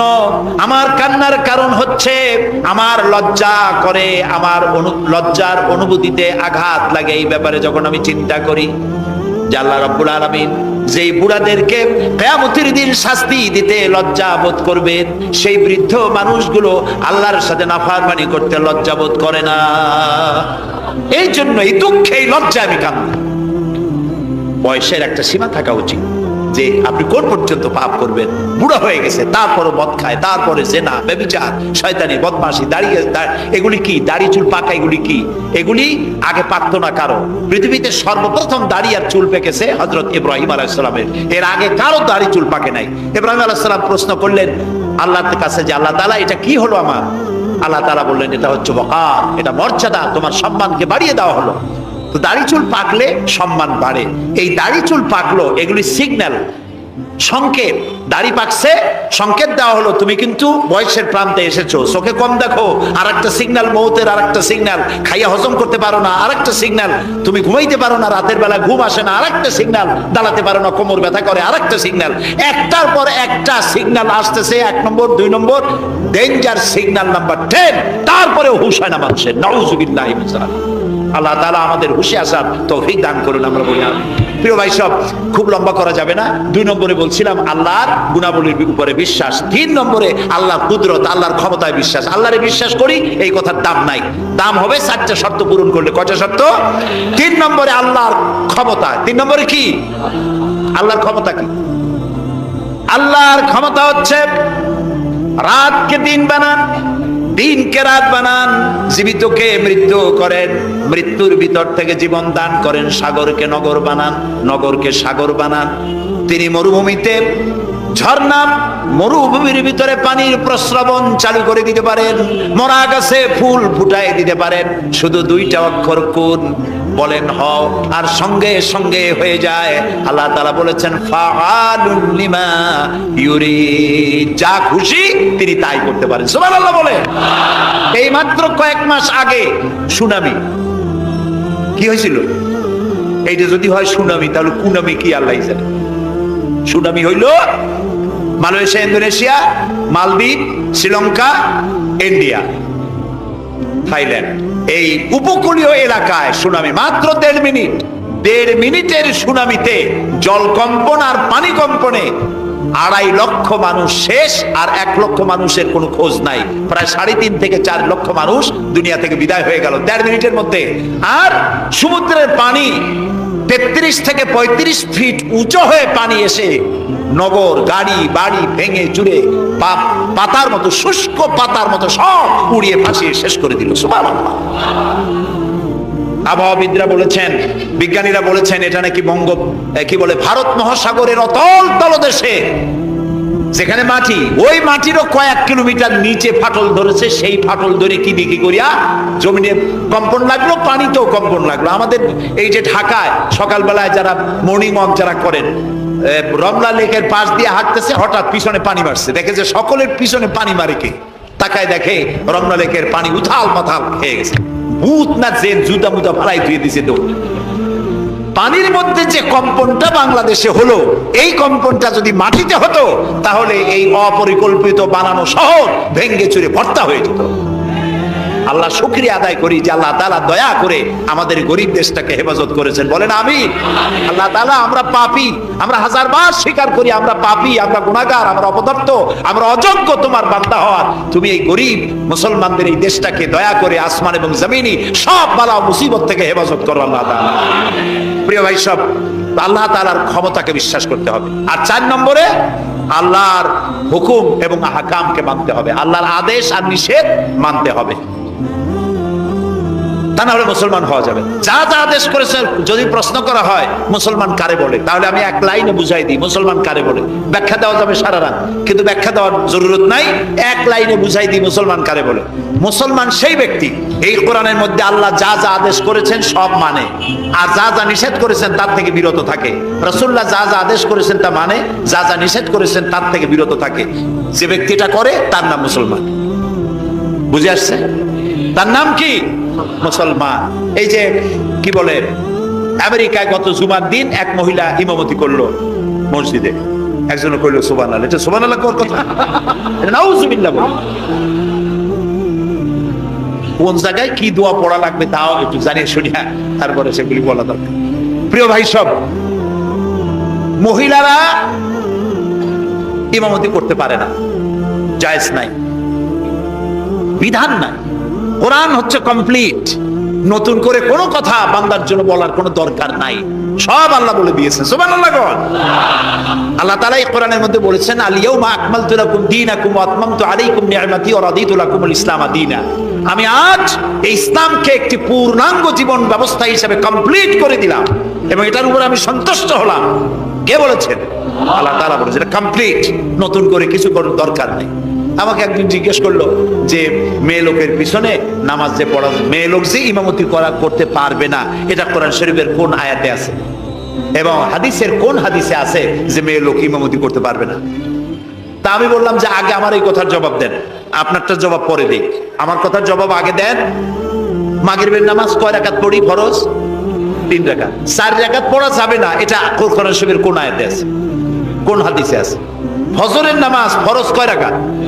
3 রাকাত পড়া যাবে না, অথবা 4 রাকাত পড়া যাবে না, এটা কোন হাদিসে আছে, কোন আয়াতে আছে? কয়েছে কোনো জায়গায় নাই। তা বললাম ওঠাও কোনো জায়গায় নাই। রাসূলুল্লাহ ইবাদতের যে নমুনা দেখিয়েছেন, যেভাবে করেছেন, তিনি 2 রাকাত ফজরের নামাজ 2 রাকাত পড়েছেন, আল্লাহ বলে দিয়েছেন ওইটাই ফরজ, ওর 1 রাকাত বেশি পড়া যাবে না। 3 রাকাত মাগরিব, 1 রাকাত বাড়ানো যাবে না। জোহর সব দিন জোহর পড়ি 4 রাকাত ফরজ, আর জোহরের ওই নামাজটি জুমার দিনে কয় রাকাত পড়ি? 2 রাকাত ফরজ পড়ি। এই কনসেশন কে করলো? না, আল্লাহ করেননি। এই কনসেশন করেছেন মুহাম্মদ রাসূলুল্লাহ সাল্লাল্লাহু আলাইহি ওয়াসাল্লাম। ইবাদত রাসূলুল্লাহ যদি 2 রাকাত পড়েন, 2 রাকাত পড়াই ফরজ। যদি ইবাদতের যে সব নমুনা তিনি দেখাইছেন, তার থেকে ইবাদতের নতুন কোন নমুনা দেখাবার কোনো সুযোগ নাই। মহিলাদের আল্লাহ পাক এই পৃথিবীতে একজন মেয়ে লোককে নবী বানান নাই, বানিয়েছেন? যদি মহিলাদের ইমামতি জায়েজ থাকবে, তাহলে নবী করিম সাল্লাল্লাহু আলাইহি ওয়াসাল্লামের জামানায় না হোক, অন্তত তার ইন্তেকালের পরে তার স্ত্রী আমাদের মা হযরত আয়েশা সিদ্দিকা রাদিয়াল্লাহু তাআলা আনহা এবং খাতুনে জান্নাত হযরত ফাতেমা রাদিয়াল্লাহু তাআলা আনহা মসজিদে নববীতে অন্তত একদিনের জন্য হলেও জুমার নামাজের ইমামতি করার চান্স পেতেন। সুতরাং ইসলামে নাই, ইতিহাসে নাই।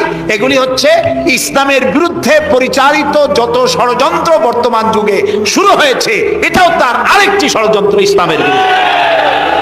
প্রিয় ভাই সব, এই জন্য আমাদের মনে রাখতে হবে নতুন কোনো কথা আমরা মানি না। কোরআন এবং হাদিসের মধ্যে আল্লাহ তাআলা সব কমপ্লিট করে দিয়েছে। সুবহানাল্লাহি ওয়া বিহামদিহি। এই জন্য আল্লাহর হুকুম এবং আহকামকে মানা, এই 4টি কাজ, এই 4টি শর্ত যদি পরিপূর্ণ করতে পারি, তাহলে আমরা পুরোপুরি মুসলমান। মিথ্যা কথা বলা যাবে না, ওজনে কম দেওয়া যাবে না, খাদ্যে ভেজাল দেওয়া যাবে না, মদ জুয়ার কাছে যাওয়া যাবে না, জিনা ব্যভিচারের কাছে যাওয়া যাবে না। সকল ব্যাপারে আমাদেরকে ঐক্যবদ্ধ থাকতে হবে ইসলামের উপরে। আমরা বলি আলহামদুলিল্লাহ। প্রিয় ভাই সব, আজকে আমাদেরকে, আমি আর লম্বা করতে চাই না, অন্তত এতটুকুন জন্য আল্লাহ আমাদেরকে আমল করার তৌফিক দেন। আমরা বলি আমিন, সবাই বলি আমিন। এজন্য চাই আমাদের দেশে আমরা যেন এই দেশটিকে, পৃথিবীর প্রত্যেকটি মুসলিম দেশের আশেপাশে আরো অনেক মুসলিম দেশ আছে, আর আমাদের ভৌগোলিক অবস্থানটা এমন যে আমাদের আশেপাশে অনেক বড় বন্ধুরা এত বড় আমাদেরকে মহব্বত করেন, কাটা তার দিয়ে বেড়া দিতেছে তারা, আমাদেরকে সাংঘাতিক ভালোবাসে, আমাদের সাথে কোলাকুলি করে, কিন্তু মাঝখানে একটা বড় মাদার গাছ আছে। কথা বুঝতে পেরেছেন? এই জমিনে বাস করতে হলে সম্মান নিয়ে, ইজ্জত নিয়ে, স্বাধীনতা নিয়ে যদি বাঁচতে হয়, তাহলে এখানে একটি আদর্শিক বাঁধের প্রয়োজন। ওরা কাঁটাতারের বেড়া দিয়েছে, আমরা আদর্শের বেড়া দেব। সেই আদর্শের নাম হলো ইসলাম, কেবলমাত্র ইসলাম, একমাত্র ইসলাম। এবং এই আদর্শ সকলের জন্য, কারণ ইসলাম তো আমার একার না। ইসলাম কি আমার একা? আপনাদের একা? ইসলাম কার? আল্লাহর। জোরে বলেন ইসলাম কার? অনেকে প্রশ্ন করেন যে ইসলাম যে আপনারা ইসলাম করেন, ইসলাম যদি পৃথিবীতে আসে, যদি বাংলাদেশে কায়েম হয়, তাহলে হিন্দু, খ্রিস্টান, বৌদ্ধ ওদের কি হবে? তা আমি বলি, দেখেন, মায়ের চাইতে খালার মহব্বত বেশি হওয়া এটা খুব সুলক্ষণ না। এটা কি লক্ষণ? এটা একটা কুলক্ষণ। হিন্দু কার? জবাব দেন। হিন্দু কার? খ্রিস্টান কার? বৌদ্ধ কার? ইহুদি কার? আমরা কার? আর এই কোরআনটা আল্লাহ তাআলা বলছে, তা ঠিক, কিন্তু কোরআন তো 1400 বছরের পুরানা। এই পুরানা জিনিস দিয়া এই বিজ্ঞানের যুগে এটা চলবে কেমনে? কেমনে আমরা একসাথে থাকবো? বলি ভাই, সূর্যটা কতদিনের পুরাতন কত দেখি? তা তো কোটি কোটি বছরের পুরানা। তো কোটি কোটি বছরের পুরানা সূর্য আগের মতো তাপ দেয় না ঠান্ডা ঠান্ডা ভিজে ভিজে লাগে? কয় যে না, তাপ দেয় তো ঠিক মতো। তো তাপ যদি ঠিক মতো দেয়, সেই তাপ কি শুধু মুসলমানে পায় না হিন্দুরাও পায়? ডাবের পানি যখন আমরা খাই, মুসলমানের মুখে মিষ্টি লাগে, আর হিন্দুরা যখন ডাব খায় তিতের চোটে গাল কানের কাছে যায় না? সবাই সমানভাবে পায় বলেন? তাহলে কোটি কোটি বছরের পুরানা সূর্য জাতি ধর্ম দল মত নির্বিশেষে বিশ্বব্যাপী যদি তার কল্যাণময়িতা, যদি তার কল্যাণ করতে পারে, তাপ দিতে পারে, আলো দিতে পারে সমভাবে, তাহলে মাত্র ১৫০০ বছর আগের সূর্যের তুলনায় একেবারেই টাটকা কোরআন শরীফ। মাত্র ১৫০০ বছর আগে এই কোরআন শরীফ দিয়ে যদি আইন তৈরি হয়, তাহলে হিন্দুর কোনো অসুবিধা হওয়ার কথা? খ্রিস্টানের, মেয়ে লোকের, পুরুষের কারো কোনো অসুবিধা হবে? হতে পারি না, যেহেতু এই কথাগুলি কার? আল্লাহ তাআলার কথা। দেখুন, কোরআন যদি মানা হয়, যেখানে মানবেন সেখানে শান্তি, যেখানে মানবেন না সেখানে অশান্তি। আল্লাহ তাআলা এই কোরআন বোঝার তৌফিক আমাদেরকে দান করুন। আমরা বলি আমিন। কোরআন এইভাবে এই সামান্য সময় বোঝানো সম্ভব না, সেই জন্য আমি আপনাদেরকে উপদেশ দেওয়ার মতো আমি এরকম ধৃষ্টতা দেখাবো না। আমি পরামর্শ দিতে চাই আপনাদেরকে, যে সেটা হচ্ছে কোরআন বোঝার জন্য তাফসীর পড়বেন। কি পড়বেন কন্ত? যেই তাফসীরটা পড়লে পরে ইসলাম বুঝবেন, নিজেকে বুঝবেন, নিজের দায়িত্বের অনুভূতি বুঝবেন, সেই তাফসীরটার নাম তাফহিমুল কোরআন। বলেন তো নামটা কি? আর একবার বলেন। 19 খণ্ডে সমাপ্ত। এটি নামটা যদিও আরবি, এটি বাংলায় অনুবাদ করা হয়েছে। বাংলা আমার মায়ের ভাষা, আলহামদুলিল্লাহ কন। বাংলা ভাষার জন্য আমরা গর্বিত, আলহামদুলিল্লাহ কন। আর ভাষার স্রষ্টা পৃথিবীর কোনো মানুষ নয়, ভাষার স্রষ্টা কে? আল্লাহ চুজ করেছেন আমাদেরকে বাংলা ভাষার জন্য, তাই আমরা বাংলা ভাষী। আর বাংলা আমার প্রিয় ভাষা, আমার মায়ের ভাষায়, আমার বাপের ভাষায়, এই বাংলা ভাষায় কোরআন শরীফের অনেক তাফসীরের বাংলা হয়ে গেছে, আলহামদুলিল্লাহ। এবং হাদিস, এমন কোন হাদিস নাই যার বাংলা হয় নাই। এমন কোন ইসলামী সাহিত্য যা মুসলমানদের জন্য প্রয়োজন, তার সবগুলি বাংলা ভাষায় ছাপা হয়ে গেছে, আলহামদুলিল্লাহ। কিন্তু আমাদের একটু কপাল খারাপ, এখানে বিমল মিত্রের কড়ি দিয়ে কিনলাম এত বড় বই, এগুলো পড়তে মাথায় যন্ত্রণা হয় না। শরতের রচনা বলি, রবীন্দ্রের রচনা বলি, বঙ্কিমের রচনা বলি, পড়তে মাথায় যন্ত্রণা হয় না। বড় বড় নাম করা নাট্যকারদের লেখা এই সেই হাবিজাবি কত বইপত্র, সব পড়তে পারে, কিন্তু কোরআন শরীফের একটা তরজমা, একটা আয়াত, দুইটা আয়াত পড়ার মতো ধৈর্য আমাদের নাই। প্রিয় ভাই সব, যারা পড়ে না তারা পৃথিবী গড়তে পারে না, যারা পড়ে তারাই গড়ে। আপনি চিন্তা করে দেখেছেন, গত 100 বছরের ভিতরে এই মুসলমানেরা পৃথিবীকে কিছু উপহার দিতে পেরেছে আবিষ্কার করে। আপনার পকেটে যে মোবাইল, আমার পকেটে যে মোবাইল, এটা আমাদের আবিষ্কার করা না? কম্পিউটার আমাদের আবিষ্কার করা না, কিন্তু যখন আমরা পড়তাম তখন আমরা আবিষ্কারও করতাম। এক সময় ঘড়িটা আমরা আবিষ্কার করেছি। আপনার আমার হাতে যে ঘড়ি, এই ঘড়ি আবিষ্কার করেছে মুসলমানেরা। কম্পাস আবিষ্কার করেছে মুসলমান। অ্যালজাবরা, ম্যাথামেটিক্স, জিওমেট্রি আবিষ্কার করেছে মুসলমানরা। এই সার্জারি, শল্য চিকিৎসা আবিষ্কার করেছে মুসলমানেরা। অনেক বন্দুক, কামান আবিষ্কার করেছে মুসলমানেরা। যারা যখন তারা পড়তো তখন তারা দেশ করতো, পৃথিবী তাদের পায়ের উপরে চুমা খাইতো। এখন লেখাপড়া নাই, অন্যের বানানোটা সেইটা গ্রহণ করি। যদি পড়তাম তাহলে নিজেকেও করতে পারতাম, পৃথিবীকেও কিছু দিতে পারতাম। এই জন্য কোরআন শরীফের মধ্যে আল্লাহ তাআলা প্রথম রাসূলের কাছে যে আয়াত নাজিল করেছেন, সেটা নামাজ না, রোজা না, হজ না, যাকাত না। প্রথম যে কথা বলেছেন সেটা ছিল ইকরা বিসমি রাব্বিকাল্লাযী খালাক। পড়ো পড়ো, রিড এন্ড রিড। তুমি তোমার প্রভুর নামে, তোমার আল্লাহর নামে পড়ো। আল্লাহ প্রথম কি বলেছেন? পড়ো। সেই পড়ার কাছে আমরা নাই। আমরা কি ওয়াদা করতে পারবো যে এখন থেকে আমরা পড়বো? পারবো ওয়াদা করতে? এই পৃথিবীকে যদি কিছু দিতে চাই, আমার নিজের পরিবার যদি গড়তে চাই, সমাজ এবং রাষ্ট্র বিনির্মাণে যদি কোনো অবদান রাখতে চাই, পড়ার কোনো বিকল্প নাই। আসুন আমরা সবাই মিলে পড়ি, ইসলামের বইপত্র পড়ি। সাহিত্যের কোনো অভাব নাই, ইসলামী সাহিত্যের বিশাল ভান্ডার খুলে দেওয়া হয়েছে বাংলাদেশে, আলহামদুলিল্লাহ কর। জোরে আলহামদুলিল্লাহ কর। তাফহিমুল কোরআন কোথায় আছে খুঁজে বাইর করতে হবে। মাত্র 1000 টাকা হাদিয়া, মাত্র 1000 টাকা। পানের দোকানেও এখন তাদের পুঁজি অনেক বেশি, আলহামদুলিল্লাহ। আমার দেশের মানুষের ইনকাম বাড়ছে, আলহামদুলিল্লাহ কর। এইরকম আলহামদুলিল্লাহ কোন আসতে পয়সা বাড়লো আপনাদের? কোন আলহামদুলিল্লাহ। মানুষের না শুকরিটা বেশি। দেখেন রোজার মাসে কাঁচামরিচের দাম একটু বেড়ে গেল, দেখছেন না শুকরি, তখন কি চিল্লা পাল্লা শুরু হয়ে গেল। কাঁচামরিচ 180 টাকা, এই দেশে থাকবো না। লোকেরা বলেছে আপনারা যান না কেন? আচ্ছা, বেগুন হইছে 80 টাকা কেজি, বেগুন 80 টাকা। তো রোজার মাস বেগুন 80 টাকা, বেগুনি খাইতে পারে না। বাংলাদেশের মানুষ তো উদ্ভাবনী ক্ষমতা আছে। পত্রিকায় দেখলাম যে পেপেনি বানাইছে তারা, পেঁপে কাইটিয়া তাতে বেসন লাগাইয়া বেগুনি আর বানাইতে পারে নাই, পেপেনি বানাইছে।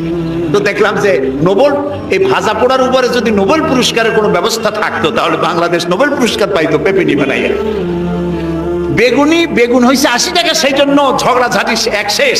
কাঁচামরিচ 120 টাকা, সেজন্য একেবারে চিল্লায় শেষ। কিন্তু মূলা যখন 3 টাকা, গরুতেও খায় না, এত মূলা হইলো, এত কপি হইলো, সেজন্য আল্লাহ শুকরিয়া নাই, শুকরিয়া আদায় করে না। মানুষকে আল্লাহ শুকর আদায় করতে হবে। এই দেশ আমাদের, এটা মার্চ মাস, এই দেশে এই মাসেই দেশ স্বাধীন হয়েছিল। সেই স্বাধীনতার জন্য যারা জীবন দিয়েছিলেন তাদের জন্য আমরা মোনাজাতে দোয়া করব, এবং এই স্বাধীনতা, সার্বভৌমত্ব কিয়ামত পর্যন্ত আল্লাহ যেন দেশে টিকিয়ে রাখেন, সেজন্য আল্লাহর কাছে আমাদেরকে দোয়া করতে হবে। স্বাধীনতার কত দাম এটা বুঝতেছে আজ প্যালেস্টাইনের ফিলিস্তিনি মুসলমানেরা, বুঝতে পারছে কাশ্মীরের মুসলমানেরা, বুঝতে পারতেছে চেচনিয়া বসনিয়ার মুসলমানেরা। আমরা যেন, আমাদেরকে আল্লাহ তাআলা যেন কিয়ামত পর্যন্ত এই স্বাধীনতার মর্যাদা দেওয়ার তৌফিক আমাদেরকে যেন দেন, আমরা বলি আমিন। প্রিয় ভাই সব, সেই জন্য বলছিলাম পড়তে হবে, বইপত্র কিনবেন, মাত্র 1000 টাকা হাদিয়া। তাফহিমুল কোরআন প্রথম খণ্ডকে যদি একসাথে সব না কিনতে পারেন, অন্তত 1 খণ্ড 2 খণ্ড 3 খণ্ড কিনে হলেও পড়বেন। আর 5 ওয়াক্ত নামাজকে সঠিকভাবে আদায় করবেন। যেভাবে ওয়াজ শুনতে আসছেন, তাফসীর শুনতে আসছেন, এইভাবে মসজিদে গিয়ে বা জামাত নামাজ আদায় করবেন। নামাজ পড়লে কপাল খুলবে। কপাল হলো সৌভাগ্যের প্রতীক, আর নাক হলো মর্যাদার প্রতীক। মানুষে বলে না যে ভাই আমার কপাল পুড়ছে, কপালে কি আগুন লাগছিল? পুড়লো কেন? কপাল পুড়ছে মানে ভাগ্য নষ্ট হয়েছে। আবার বলে ভাই আমার নাক কাটা গেছে, তো নাক কাটছে কি দিয়ে? ছুরি দিয়ে না কেজি দিয়ে? নাক কাটা গেছে মানে কি? মানে হলো ছেলে আর মেয়ে এমন কাম করছে, বেইজ্জত হয়ে গেছে, আমার নাক কাটা গেছে। তাহলে বোঝা গেল নাক হলো মর্যাদার প্রতীক, আর কপাল হলো মর্যাদার প্রতীক। সৌভাগ্যের প্রতীক কপাল, আর মর্যাদার প্রতীক হলো নাক। এই নাক আর কপাল দিয়ে কেউ যদি তার ভাগ্য সুপ্রসন্ন করতে চায়, মর্যাদা যদি বৃদ্ধি করতে চায়, দৈনিক 5 বার এই কপাল আর নাক দিয়ে আল্লাহর দরবারে সেজদায় পড়ে যাও। আল্লাহ রাব্বুল আলামিনকে যত সেজদা দিবে আল্লাহ তত খুশি হয়ে যাবে। নামাজ রাসূলুল্লাহ বলেছেন, মান তারাকা সালাতান মুতাআম্মিদান ফাকাদ কাফারা, ইচ্ছা করে যে নামাজ ছেড়ে দেবে কাফের হয়ে যাবে। কথা বুঝে আসছে ভাই? রাসূলের হাদিস, কাফের হয়ে যাবে। নামাজ না পড়লে মুসলমান বলে দাবি করার হক তার নাই। 5 ওয়াক্ত নামাজ সঠিকভাবে আদায় করতে হবে। নামাজ জীবনে আর ছাড়বো না, এই ওয়াদা করা যাবে? যারা পারবেন কেবলমাত্র তারাই 2 হাত উঁচু করেন, বলেন ইয়া আল্লাহ, তোমার পবিত্র নামে শপথ করি, কসম করি, যতদিন পর্যন্ত মালাকুল মউত আমার মাথার কাছে না আসতেছে ততদিন পর্যন্ত ফরজ নামাজ, ফরজ রোজা আর ছেড়ে দেব না, আর ছাড়বো না, আর ছাড়বো না। এবার বলেন ইয়া আল্লাহ, আমার মৃত্যু পর্যন্ত আমার আজকের এই ওয়াদা আমাকে পালন করার তৌফিক দাও। আমিন আমিন ইয়া রাব্বাল আলামিন। সবাই হাত নামান, এক্ষুনি মোনাজাত করব। মোনাজাতের জন্য দাঁড়ানো ভাইরা মেহেরবানি করে একটু বসেন। আমি এতক্ষণ কিন্তু একবারও বলি নাই যে বসেন বসেন বসেন। এবার মোনাজাত হবে, মোনাজাতের জন্য মেহেরবানি করে একটু বসেন। মোনাজাতটা বসে করাই আদব করে দিবেন। আল্লাহুম্মা আমিন। ربنا ظلمنا أنفسنا وإن لم تغفر لنا وترحمنا لنكونن من الخاسرين سبحانك اللهم وبحمدك نستغفرك ونتوب إليك আয় আল্লাহ তাআলা, হাজার হাজার মুসলমান নরনারী বৃষ্টি এবং ঝড়ো হাওয়াকে উপেক্ষা করে তোমার বান্দা বান্দিরা দীর্ঘক্ষণ ধরে তোমার দ্বীনের কথা শুনেছেন। আল্লাহ তাআলা মেহেরবানি করে আমাদের তামাম জিন্দেগির গুনাহ খাতাকে মাফ করে দাও রব্বুল আলামিন। আমাদের মধ্য থেকে যাদের মা বাপ দুনিয়া থেকে জনমের মতো বিদায় হয়ে গেছে, আল্লাহ তাআলা তাদের কবরগুলিকে জান্নাতের টুকরায় পরিণত করে দাও। রব্বির হামহুমা কামা রব্বায়ানি সগীরা। সবাই পড়েন রব্বির হামহুমা কামা রব্বায়ানি সগীরা। আল্লাহ তাআলা আমাদের মা বাপ যারা বৃদ্ধ অবস্থায় বাড়িতে আছেন, আল্লাহ দয়া করে তাদেরকে সুস্থতা দাও, ঈমানের সাথে বাঁচার তৌফিক দাও। আল্লাহ তাআলা বিছানায় ফালায়া আরজালিল উমর, বয়সের নিকৃষ্টতম পর্যায়ে তাদেরকে ফেলে রেখো না, সুস্থ অবস্থায় ঈমানের সাথে তোমার দরবারে উঠায়া নিও রব্বুল আলামিন। তামাম পৃথিবীতে মুসলমানেরা আজ বড় বিপদের মধ্যে সময় কাটাচ্ছে। আল্লাহ তাআলা তামাম পৃথিবীর বিপদগ্রস্ত মুসলমানদেরকে তুমি সাহায্য করো।